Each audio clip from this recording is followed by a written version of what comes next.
if you look here, this is a model here, and we have 4 stages of degeneration. This is a normal, healthy vertebra right here. It's called a motor unit. We have 2 bones, and this happens to be a low back. We have 2 right here, and we have a disc, and you can see the nerves here. What you don't see are other vessels, okay? You have arteries and veins that come out of here, and you have a little fat. It's just a simplistic model. This is what we need to have proper alignment. If you look this way, we have good movement, good side to side. This is an unsubluxated or unmisaligned vertebra. There's no degeneration on it. You see how smooth that is? And you can look here. This is what I call fat and happy. Look at the 2 parts of that disc. It's very nourished, got a lot of water content in it, and it's pretty strong and steady in there. Now, you put this vertebra through compressive loads, even just sitting down. People that are sitting at computers all day, they start putting stress on their low back. If I lean forward, I'm putting stress on my neck. If I do that for a long period of time, look what happens. You notice this vertebra here, look what's going on. The water's starting to come out, and you see a little redness there, which indicates irritation. Now look what happens. It's a little thin right here as compared to this. This is when you start seeing disc degeneration. This person here might not have any pain yet. They might not have any sciatica, but what they do have is they have a functional problem. This disc is not healing the way it is. It's not performing the way it is. Now, I might take this person in and do some range of motion testing on it. I might check their leg length out and see they have a little bit of imbalance with their leg length. They might have some weak muscles that are pulling every time they walk. So this is what we call phase 1 degeneration, and it's something you have to look into. Like I said, it may be symptomatic, but you want to get this nipped in the bud. Now, if this stays for a long period of time, you don't take care of yourself, or you start getting a little older and you're not really exercising like you should, or going to the chiropractor or any kind of treatment for your back or neck, you start getting this. This is degeneration. This is what we call DJD, degenerative joint disease. Take x-rays, you see it. You might go to the doctor and he says, I have arthritis or I have some spurs. This is the spurs right here. Body lays down the calcium because there's a lot of wearing and tearing here.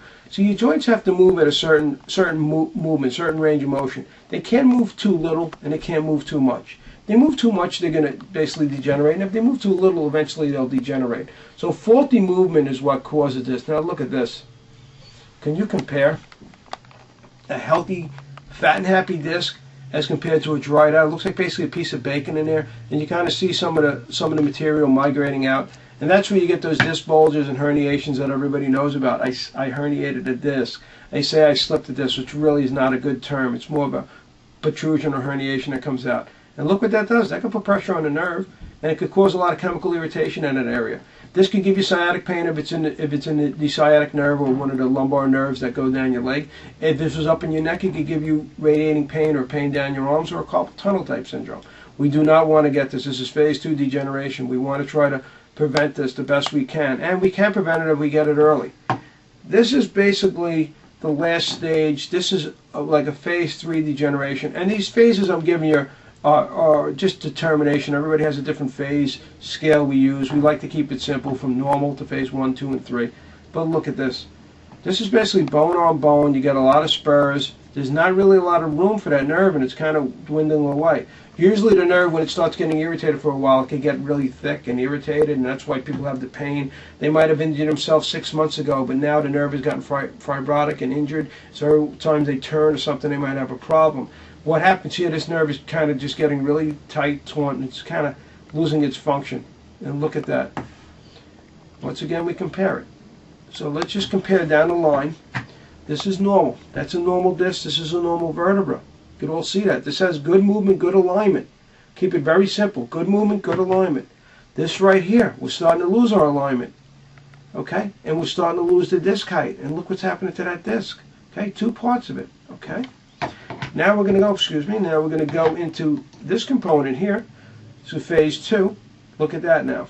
It's starting to really, really dry up because it's losing water content. Just like a sponge. You put a sponge out there, you're not replenishing it with water, it will basically dry up. Exactly what happens to your disc. And how do you get that nourishment and that water and that fluid content in there? By proper movement on it. It kind of milks the disc a little bit.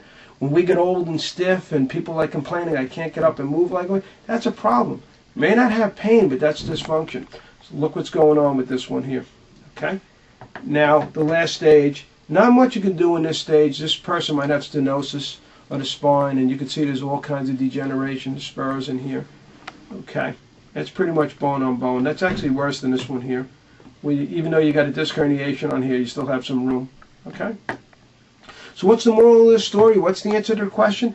Well, if you have a spine, you should get it checked to see if it has proper alignment and proper movement. You also should get to a chiropractor that will actually test your muscles out, do some functional testing, and make sure right and left side, front and back are moving properly, because we bend and sit and move things all day. You have to envision yourself as an industrial athlete, and you want to perform better. Basically, if you want to see a chiropractor, that's what we do. We're going to look at these fundamental elements of that. Then we can formulate a treatment plan. Okay, it might be a few visits a week. It might only be one visit a week. It depends on what we're dealing with. If we're dealing with something like this, it might not be that bad. Your treatment plan might be pretty basic, and then we want to get you to try to maintain that with lifestyle changes and maybe periodic treatments. If you're more in this stage, this will obviously take longer to heal if we could even get it to where we need to be. Depends on the situation. And this, it gets really tough, and this is a person that we might try to help out, but they might need other kind of intervention. So if you enjoyed this video, please check our website out. You get more detailed information. Our number will be at the bottom of the screen. You can check that out. Just remember, don't wait till it's too late to see your chiropractor. And yours in health.